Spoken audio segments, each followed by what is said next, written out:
Hi guys, good evening guys. Oh no. Now we're gonna go home. Iwan ko ba guys? Ang dami kong hindi pa na-upload na mga dapat i-upload. Puro delayed. Puro late na yung mga i-upload ko. Tapos na yung February. May function nata sa taas.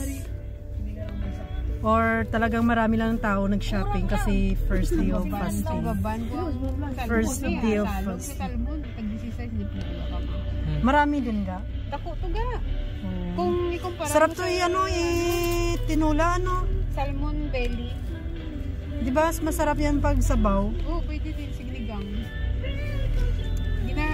Ano ko lang siya, ginahinay-hinay ko lang kayo. Hindi ba pwede nga sa kung masobrahan kayo kasi ano ka ba, mercury. Mercury. Oh, rich in mercury ng mga tuna, mga ma-poison ka niya. Sarap, masarap yan sa sabaw. Gusto ko yan. Wala ka mo nag-doktor, no? Doktor mga itabi ko. Oh, doktor yan to sana. Doktor Wakwak yan sana eh. Palogalit ko mga kwan. Kapilan ako na ginambalan. Ako gusto ng lola ko, midwife. Mama, namin ang balan ganit yung balay ba? Ano ang ibulong? Na lang ni nag-doktor, balaan niya galitan na yung mga mga gamot. Damo bulong niya, lain-lain pa. Kaso nga lang, takot ako sa ba? Yung mag-experiment ng patay. Kakatakot. Hiwain mo kasi yan. Ano na siya, mag-autopsy. Pag mag-apprentice ka, di ba ganun? Ganun na yun. Doktor? Hindi pag kahit ka midwife, may ganun. Kahit 2 years lang. Okay sana yung kaso nga takot nga ako doon. Kasi paano ba naman kasi nakwento din ng kapitbahay namin ng ganun ba? Sabi ko ayaw ko. Ako is dangan ka mo ba banyak eh.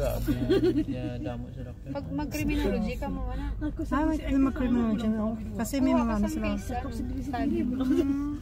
Mga sa morgue ka na magano di ba? Grabe na ulod-ulod din mo. Ma-traffic guys kasi ano tawag dito, first day of fasting dito. So maraming kumakain sa sa restaurant kaya yun. Lumabas sila first day of fasting. Yusuga ka. Tapos na pala yung fasting. So after fasting, dinner na nila. Diretsahan. Bukan si badan mo kering kan, jadi kurus kering. Tidak cukup makan kan. Lupakan si makana pa. May may ration ako galing kay master, hindi na ako magluto pa. Hindi maganda. Thanks God. Maraming food ngayon na receive.